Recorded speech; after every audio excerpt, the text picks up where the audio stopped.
Hello everyone, this is Remo from Back to Warcraft, and we're here with our first interviewee from the WCA Pro Qualifier from Gamescom. It is Hate, Love, Anger. Thank you first of all for joining us here. You're very welcome.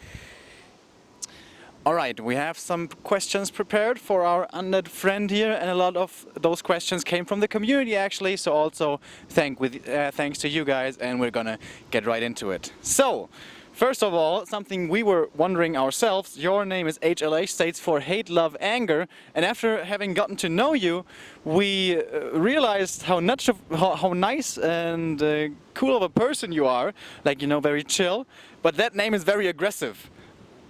It seems very unlike you. What made you choose that nickname? Well, I think I created that nickname when I was like 13 years old, so in the midst of my puberty. And I think at that time everyone has some burst of anger or hate, you know. But there's also love in there, so it's not all too bad. Yeah, it's also some goodness. But there's not a real story behind why I chose the name. I just want something unique because most of the players were called like Dragon Slayer 34, you know, and so I thought like, okay, emotions are always nice, people can relate to them, so that's why I chose them. Very forward-looking, even as a 13-year-old. Alright. Well, most people know you from the past, but then you disappeared for a long time. What do you actually do today, and how do you fit Warcraft into that life of yours? So nowadays I'm actually married and have a child, and I work full-time. I sell software for a living. How do I fit Warcraft into my life? Actually, I don't at all, except for that qualifier now, which I didn't expect to win. So me being here is quite weird for me, because I thought I would just lose in the round of 16. That's why I'm not on top of my game, I'd say. But still, I think I have a chance of beating Jaws. So. Okay, so you just said it, you have a child, which is especially in our young community and amongst us players and casters and stuff, something very unusual. And this is getting a little bit personal now. What's his or her name? We don't even know if it's a boy or a girl. And was it planned? And also, I heard this from many people that I know who got a child. Was there like the single cute moment that you had with your child where you realized like how much you love that little thing? Her name is Sophia. She's 8 months now. Was she planned? Well, no, but life is unexpected sometimes, and you know, you realize that it's the most beautiful thing there is. And the moment when I realized that she's like mine and extremely special was, I think, on the flight. Actually, no, the moment she was born, because I was there and I held her in my arms the first moment. So I think that's definitely the moment when I realized, okay, that's my focus of life now. All right, of course, getting a child must change everything. I mean, I don't know, but must be tremendous. All right, so now we're getting into actual Warcraft. 3 Night Elves qualified, unfortunately, Foggy couldn't make it due to visa issues. Many people have been saying for quite a while that Night Elves, especially in Europe, are very dominant, and some people also say they might be a little too strong here and there. On which side of the fence do you stand? Do you think Night Elves may have an advantage here or there? Or are the the Night Elf players, the top players, just that good that the race is kind of dominant?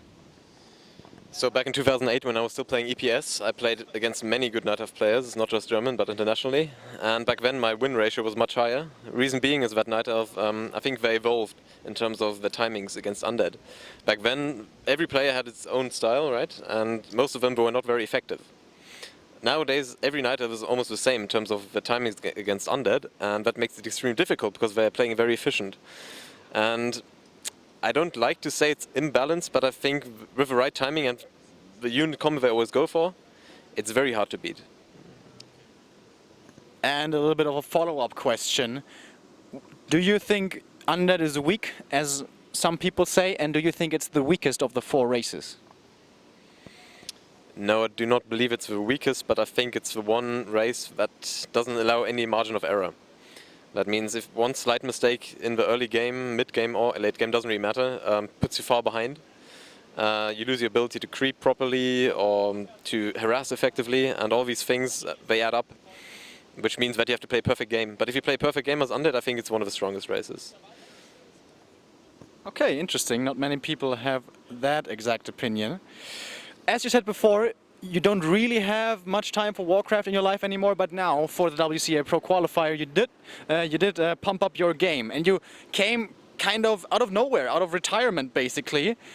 Did you particularly practice for WCA, or was it kind of a lucky timing coincidence that all of a sudden you get back into Warcraft 3 and you become good again kind of, and then there's WCA? Or was this premeditated, like I know there's WCA, now I try to get back into it? No, in fact, Fabian, he told me that there's a qualifier for WCA, and then I was like, okay, I'll play, but I won't make any special preparations for it because I assumed my chance would be very low. And then I played like Friday 2 weeks ago after work. I just played the qualifier, and yeah, you know how it ended, huh? But I was as surprised as you were probably. So. But we were delighted to see it. Well, you say you don't really have much time to practice, obviously with a family and everything. Back in the EPS days, where many of our viewers know you from, how did you practice? Did you go about it a certain way? Did you ladder? Did you have certain custom game scrim partners? How did you go about it? I think the main area how I improved was to both combine watching replays and playing a lot of ladder. Back then there was the pro ladder as well, which meant that you only faced, okay, not always, but most of the time you faced high-level players, and that really helped me to evolve my skill level. And also, if you watch replays of yourself losing, I think it's very helpful because you can see at what point in time you made the mistake, and then the next game you're maybe able to, avoid that. Now, top 3 here at Gamescom are gonna qualify for China. Right now we've seen 2 games. Rich won the first one versus you, 2-1, and then lost to Rudan 0-2.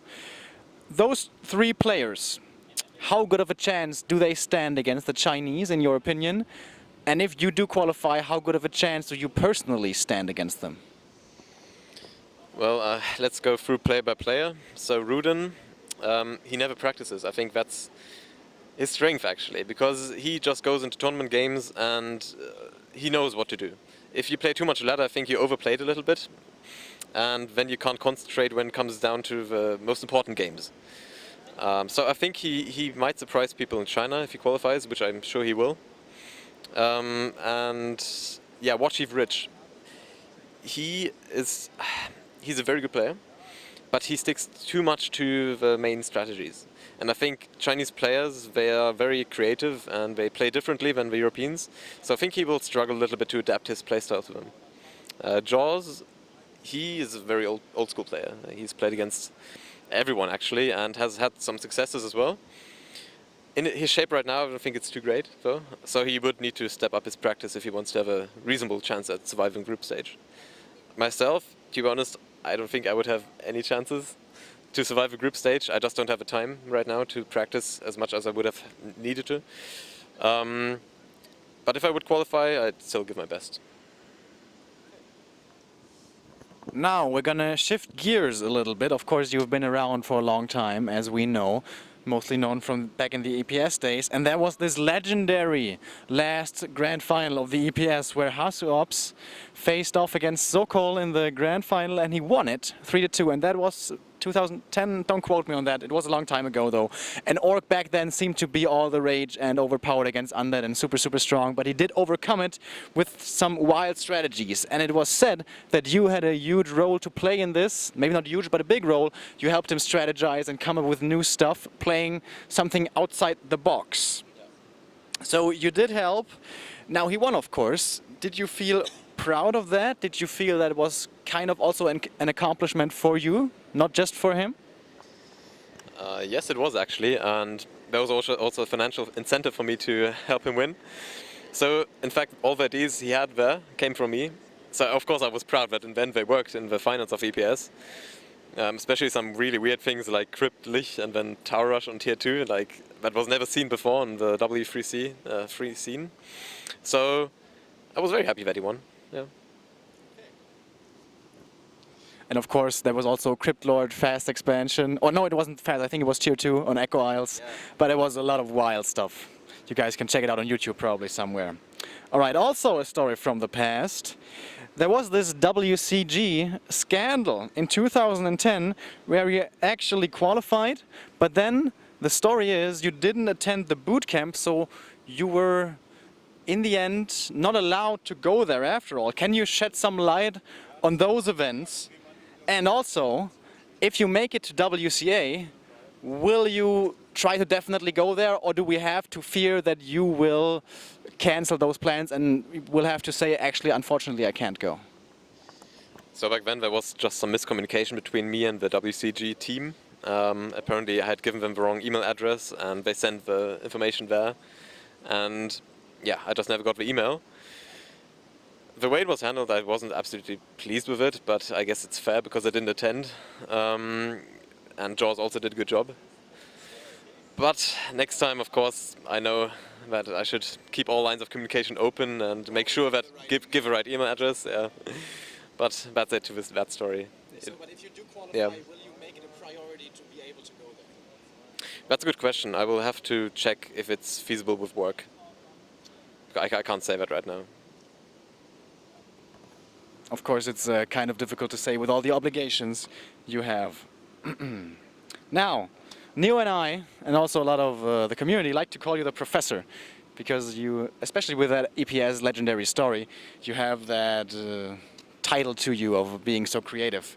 Now, that is why many people are interested in what would you consider overrated and underrated in terms of hero, unit, skill, hero skill or unit skill, and strategy, like a certain strategy. So overrated, underrated, hero, unit, skill, and strategy. Okay, I think the most overrated hero is the Death Knight, of course, because he can be focused very easily out of every battle, and then he just has to sit back. And most races have quite an effective counter against him, but then again, Undead doesn't really have much choice in what hero they choose as first hero. So you have to play him, no matter what you think of him. And unit, so okay, let's go with the most underrated hero. I think it's the Alchemist. You can even play him as Undead sometimes. And the Acid Bomb, I think, is one of the strongest skills in the game, actually. If you use it effectively, you can play it against Orc and Human. But I still haven't really figured out at which point in the game he can fit in. In terms of units, the Bungie is the most underrated for sure. Banshee, yeah. I think if you use it effectively against Orc and Human again, you can turn many games around. But most players just don't have the patience to wait for Master Bungees. And the most overrated, definitely the Destroyer. Yeah, it's 5 supply, and after the mana is empty, they're completely useless, they're weak. They just fly in the air and don't do any damage at all, so I always try to avoid making more than one. Strategies. The most underrated strategy. I think it might be mass hunts. Really? Yeah. Mass hunts on pro level, I think, is still very valid. Like 6 years ago, it was more on trend than it is now. Nowadays, everyone plays Baz. But I think if it's done effectively, you can still win pretty easily against very good opponents. The most overrated strategy... it really depends on the matchup. You can't really generalize, but I think human fast expansion against Undead is not always the best case scenario, depending again on the map. But nowadays we have a map pool which favors like Undead, and if you fast expand then, you're always a little bit behind, from my experience. And skill was the last one. Yeah, skill. The most overrated skill, maybe the Shadow Strike of a Warden. Because many players have issues coping with that, but if you know how to negate the damage of a Warden, or how to compose the army in a way that makes the Warden less useful, I don't think the hero is that great anymore. Yeah. And the most underrated skill, well, I would have to go back to the Alchemist and the Acid Bomb. Yeah. So, another question that people were interested in hearing your opinion of. There are quite a few players that invest a lot of time into Warcraft III. Foggy, one of those players, and he did come far, not here unfortunately because, again, stupid issues, but he may still go to WCA. But there's also a lot of players that invest so much time, but they can't seem to quite make the jump to the highest level. What is like that magical edge? What makes the difference between a good player and a really outstanding one? Is there like a certain thing? I think it's a mindset. If you look at Czechi, for example, I think he has the best micro for sure out of all unlets in Europe, and I think he could achieve much more if he would have a proper mindset and maybe adapt his strategies a little bit. But these are the things that really like distinguish the players between each other, because if you go into a game knowing that you will lose or thinking that you will lose, you will not play a game. But if you're confident and you think, okay, I'm well prepared, this player is not superior to myself, then you can always make things happen. And I think that's really the key moment in my career when I realized, okay, I can beat that player, and then I actually played my A game and won. So. All right, cool. So towards the end of the interview, we always do this. We give you the opportunity to do some shout-outs. Anyone you would like to mention, to give a shout-out to, or, you know, just to talk to. Well, considering that my wife is probably going to watch this replay at one point, I will give greetings to my wife. And fans. Wife and fans, the good husband, and the community favorite. This was Remo doing our first interview from Back to Warcraft here at WCA Pro Qualifier Gamescom. Stay tuned for more. We're gonna do 3 more with the rest of them.